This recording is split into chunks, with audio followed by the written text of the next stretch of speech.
আসসালামু আলাইকুম রহমতুল্লাহ। প্রিয় দর্শক, সন্তোষ শর্মাকে দাওয়াত দেওয়ায় জামাতের মোটেও ভুল হয় নাই। এর পিছনে কিছু দলিল আছে, কিছু যুক্তি রয়েছে, আজকে আপনাদের সামনে তুলে ধরা হবে। আসলে কেন ভুল হয় নাই তার পিছনে একটা কারণ আপনাদেরকে একটু উল্লেখ করি। প্রিয় দর্শক, আপনারা জানেন যে দীর্ঘ 15-16 বছর ধরে আওয়ামী লীগ ক্ষমতায় থাকায় আওয়ামী লীগ সন্ত্রাসীরা তাদের হিন্দুদের বাড়িঘরে আগুন দিয়ে পুড়িয়ে দিয়ে সেগুলোর সম্পূর্ণ দোষ সবসময় জামাত শিবিরের উপরে চাপিয়ে দিয়েছে এবং জামাত শিবিরের উপরে দায় দিয়ে হিন্দুদের কাছে জামাত শিবিরকে নেগেটিভ করেছে, ভারতের কাছে নেগেটিভ করেছে। তো সেই জায়গা থেকে এখন আমরা যদি হিন্দুদের বড় বড় লিডারদের মুখ থেকে যদি প্রকাশ করাই এই জিনিসটা যে না, এই ধরনের কর্মকাণ্ডের সঙ্গে, এই ধরনের অগ্নিসংযোগ, নির্যাতন, এসবের সঙ্গে জামাত ইসলামের কোনো সম্পর্ক নাই, এটা কি জামাত ইসলামের জন্য পজিটিভ দিক না? তো সেদিনকে ভিন্ন ধর্ম অবলম্বী যে অনুষ্ঠানটি জামাত ইসলাম করেছে, সেখানে হিন্দু বলেন, বৌদ্ধ বলেন, খ্রিস্টান বলেন, তাদের যে বড় বড় মাথা রয়েছে, বড় বড় সংগঠন রয়েছে, সংগঠনের বড় বড় নেতারা সেখানে উপস্থিত ছিল। সেখানে উপস্থিত থেকে তারা যেভাবে জামাত ইসলাম সম্পর্কে পজিটিভ ফিডব্যাক দিয়েছেন, তারা যেভাবে জামাত ইসলাম সম্পর্কে পজিটিভ কথা বলেছেন, এই কথাগুলো কি সারা বাংলাদেশের টিভি চ্যানেল থেকে শুরু করে সব জায়গায় পৌঁছে গিয়েছে না?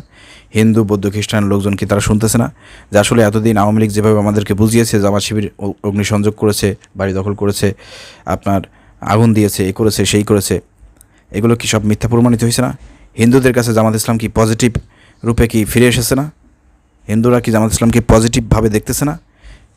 তো এই বিষয়গুলো আপনি, আমি, ইলিয়াস, পিনাকি তাদের মুখ দিয়ে যদি বলে, হাজারবারও বলে যে না এগুলো করে নাই জামাত, এগুলো করে নাই, হিন্দুরা কিন্তু বিশ্বাস করবে না, ভারত কিন্তু বিশ্বাস করবে না। কিন্তু যদি এই সন্তোষ শর্মার মতন লোক, গোবিন্দ প্রামাণিকের মতন লোক, আরও হিন্দু, বৌদ্ধ, খ্রিস্টানের যেসব বড় বড় লিডার আছে, নেতা আছে, তারা যদি বলে, তাহলে কিন্তু অকপটে হিন্দুরা কিন্তু এটা বিশ্বাস করে ফেলবে। তো এটা তো জামাতের জন্য পজিটিভ একটি দিক।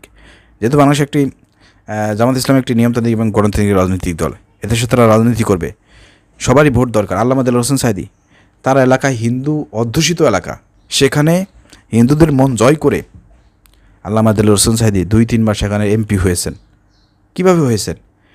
হিন্দুদের সাথে যদি সম্পর্ক বজায় না রাখতেন, তাদেরকে যদি উপকার না করতেন, তাদের যদি ভালোবাসা না পাইতেন, তাদের সাথে সম্পর্ক যদি ভালো না রাখতেন, আল্লামা দেলোয়ার হোসেন সাঈদী হিন্দু অধ্যুষিত এলাকায় হিন্দুদের ভোট যদি না পাইতেন, তিনি কি এমপি হইতে পারতেন? তো সেই কৌশলটা অবলম্বন করেছে বাংলা জামাত ইসলামী। তো এখানে আপনি, আমি অথবা মুফতি সাহেবরা আপনার বিতর্ক সৃষ্টি করতেছেন, এটা আপনাদের বোঝার ভুল। আপনাদের অনুরোধ করবে এই ধরনের ভুল থেকে বেরিয়ে আসতে হবে আপনাদেরকে। জামাত ইসলামের কার্যকলাপ, জামাত ইসলামের পরিকল্পনা সম্পর্কে আপনাদেরকে জানতে হবে। আন্দাজে ফতোয়া দিয়ে নিজেদের মান সম্মান নষ্ট করবেন না। সন্তোষ শর্মা যদি এত বড় অপরাধী হয়ে থাকে, এই প্রশ্নটা আমরা যারা জামাত ইসলামের বিরুদ্ধে কথা বলেছেন, মুনাফিকি কার্যকলাপে লিপ্ত, এই ধরনের কথাবার্তা যারা বলেছেন, তাদেরকে বলতে চাই যে সন্তোষ শর্মা যদি এত বড় অপরাধী হয়ে থাকে, তাহলে হেফাজত নেতাদের উপর অত্যাচার করেছে, হেফাজতের মতো শক্তিশালী একটি সংগঠন, তার বিরুদ্ধে মামলা করলো না কেন? আরে মিয়া, হেফাজত ইসলাম তো নাই খায় বাপ। 2013 সালে শাপলা চত্বরে শহীদদের সঙ্গে গাদ্দারি করে সেই শাপলা চত্বরের শহীদদের নাম এখনও প্রকাশ করতে পারে নাই। 5 আগস্টের পরে নাম প্রকাশ করার সাহসই তারা পাচ্ছে না এখনও। সেই শহীদদের জন্য যে মামলা করবে, সেই মামলা এখন পর্যন্ত করে নাই। শহীদদের সাথে গাদ্দারি করে হাসিনারে কওমি জননী বানাইছে, খেতাব দিয়েছিল, মনে আছে আপনাদের?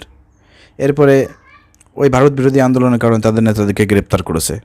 এরপরে দেখলাম যে স্বরাষ্ট্রমন্ত্রীর সাথে, সেই আওয়ামী লীগের সেই মন্ত্রীদের সাথে তাদের উঠা বসা, তাদের সঙ্গে যাই বৈঠক করে যে আমাদের নেতাদেরকে ছেড়ে দেন, এই পাতায় যাবেন, ও পাতায় যাবেন, সব জায়গা খাইয়ে বেড়াবেন আপনার মিয়া, আবার আপনারা বড় বড় কথা বলবেন। তো সেই হেফাজত ইসলাম আপনার কেন মামলা করলেন না? আপনার নেতাদেরকে নির্যাতন করিয়েছে, ত্যান করিয়েছে, আপনি একটা মামলা করতে পারলেন না, মামলা করতে পারেন না, কোনো অভিযোগ দিতে পারলেন না। শুধু 2-1টা জায়গা আপনার সাংবাদিকে ইলিয়াস হোসেনের লাইভে আপনারা কথা বলেছেন, এভাবে তো হবে না। আপনারাই তো পারতেছেন। আপনারা যদি এই অভিযোগগুলো করতেন, মামলা করতেন, তাহলে তাকে গ্রেপ্তার করা হতো, সে পূজা উদযাপন কমিটির সেক্রেটারি হিসেবে দায়িত্ব থাকতো না, আর জামাত ইসলামও আজকে তাকে দাওয়াত দিত না, তারও এখানে আসতে হতো না, জামাত ইসলাম বিতর্কিত হতো না। তো দোষগুলো কার? দোষগুলো তো আপনাদের। তো এটা মাথায় রাখতে হবে। আর আপনারা একটা জিনিস মাথায় রেখেন, সাংবাদিক ইলিয়াস হোসেন, শেখ হ্যাপসেস, সন্তোষ শর্মা কেন আসলো? বিএনপির প্রোগ্রামে তারেক রহমানের উপস্থিতি ভার্চুয়ালে, সেখানে যদি সন্তোষ শর্মা উপস্থিত থাকতে পারে, তো তখন তো আমরা সাংবাদিক ইলিয়াসকে দেখি নাই, মুফতি হারুন নেজারকে দেখি নাই বিএনপির বিরুদ্ধে কথা বলতে। ওই ইলিয়াসকে তো দেখলাম না তারেক রহমানের বিরুদ্ধে কথা বলতে। কেন কেন এই দ্বিচারিতা, কেন এই দুইমুখী মানে কথা, তখন তো দেখলাম না। এরপরে হারুন এজার সাহেব, আপনি আওয়ামী লীগের সময় আওয়ামী লীগ মন্ত্রী, অবৈধ মন্ত্রী, রয়্যাল এজেন্ট নওফলের সঙ্গে দেখা করেছেন। সেক্ষেত্রে তো আপনি রয়্যাল এজেন্ট হবেন না। জামাত রয়্যাল এজেন্ট হয়ে গেল, জামাত ভারতের পক্ষে চলে গেল, ভারতপন্থী হয়ে গেল, আর আপনি হবেন না। আপনি যে ইস্যুতেই যান না কেন, গেছেন তো। তো ওরকম ইস্যু হিসেব করলে পরে তো এখানে তো ভিন্ন ধর্মাবলম্বীদের পক্ষ থেকে এখানে এসেছিল, তো ইস্যু হিসেব করলে পরে তো ঠিকই আছে। তো সেক্ষেত্রে আপনারা এখানে মানে দুইটা নীতি অবলম্বন করবেন, এটা কিন্তু আপনাদের কাছ থেকে আমরা আশা করি না।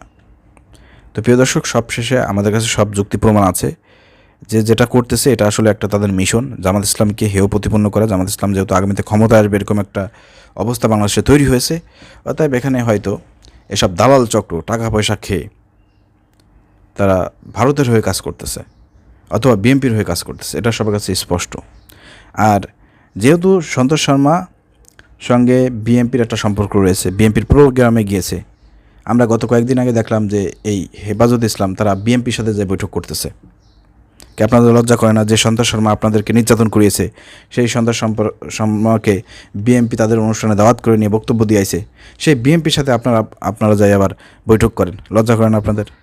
তখন আপনাদের সেই যায় কোথায়? তখন তো বিএনপিকে আপনারা বলেন না যে আপনার মুনাফিক লিপ্ত, আপনার অ্যানটেন, আপনার ভারতের এজেন্ট, রয়্যাল এজেন্ট, তখন তো বলেন না।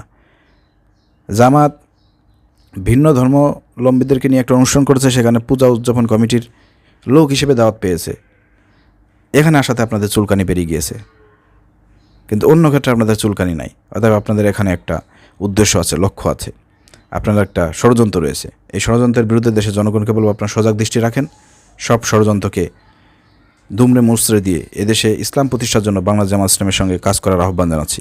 ধন্যবাদ সবাইকে। আসসালামু আলাইকুম রহমতুল্লাহ।